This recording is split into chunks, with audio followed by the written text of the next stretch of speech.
আসসালামু আলাইকুম প্রিয় দর্শক বন্ধু, দেশ ও বিদেশ থেকে যে যেখান থেকে দেখছেন সবাইকে চ্যানেলটির তরফ থেকে শুভেচ্ছা জানাচ্ছি। আজকে আপনাদের সম্মুখে নিয়ে আসবো এক নতুন আলোচনা, নতুন বিষয়। আপনি কি কম খরচে লাভজনক ব্যবসা খুঁজতেছেন, গ্রামে বা শহরের পাশে ছোট জায়গায় শুরু করতে চান কিছু, তাহলে আমার এই ভিডিওটি দেখেন এবং শিখেন কীভাবে কী পালন করবেন এবং লাভবিত হতে পারেন। ভিডিওটি ভালো লাগলে অবশ্যই লাইক কমেন্ট করে চ্যানেলটি সাবস্ক্রাইব করে পাশে থাকবেন।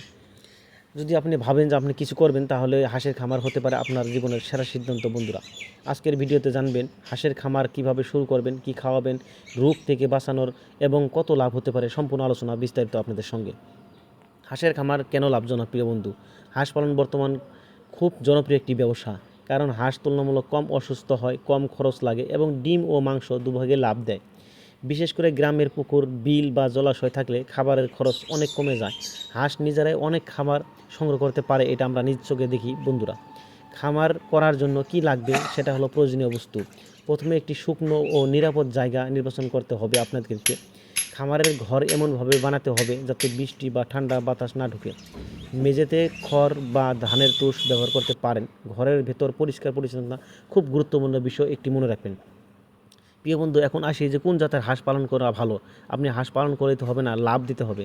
ডিমের জন্য খাকি ক্যাম্বেল বা ইন্ডিয়ান রানার ভালো। যদি ডিম বিক্রি করতে চান, ডিম পর্যন্ত রাখতে চান, তাহলে খাকি ক্যাম্বেল, ইন্ডিয়ান রানার পালবেন। আর মাংসর জন্য অবশ্যই পেকিন হাঁস অনেক জনপ্রিয় হয়ে উঠে যায় আজকের দিনে। নতুনদের জন্য 20 থেকে 50টি বাচ্চাদের শুরু করাই ভালো, বেশি না করে। এখন হাঁসকে কি খাওয়াবেন, এটা হলো মেইন বস্তু। ছোটো বাচ্চাদের জন্য ভালো মানের স্টার্টার ফিড দিতে হবে। বড় হলে ধান, ভাঙা চাল, শামুক, কুড়া, সবজি ও খামারের খাবার দিতে পারেন। পরিষ্কার পানি সবসময় রাখতে হবে, এটা মনে রাখবেন, কারণ হাঁস পানি ছাড়া ঠিকভাবে খাবার খেতে পারে না। রোগ বেলায় থেকে বাঁচানোর উপায় কি সেটা জেনে নেবেন।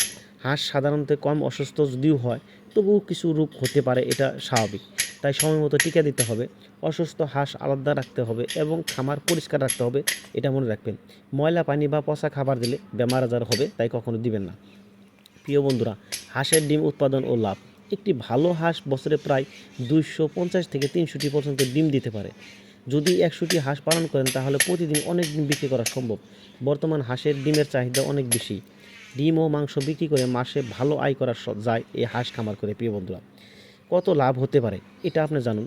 ধরুন আপনি 50টি হাঁস দিয়ে শুরু করলেন, খাবার ও যত্নের খরচ বাদ দিয়েও মাসের শেষে ভালো লাভ থাকবে। যদি সঠিকভাবে পালন করতে পারেন, তাহলে ধীরে ধীরে বড় খামার তৈরি করা সম্ভব। অনেকে আজ ছোট খামার থেকে সফল ব্যবসায়ী হয়ে গেছেন। প্রিয় বন্ধুরা, আপনারা সবসময় মনে রাখবেন যে কাজ করলে নিশ্চয় ফল পাবেন। পরিশ্রম আর সঠিক পরিকল্পনা থাকলে হাঁসের খামার হতে পারে আপনার সফলতার নতুন পথ। কম খরচে বেশি লাভ করতে চাইলে আজই শুরু করুন হাঁসের পালন। তাই ভিডিওটি ভালো লাগলে অবশ্যই লাইক কমেন্ট করে চ্যানেলটি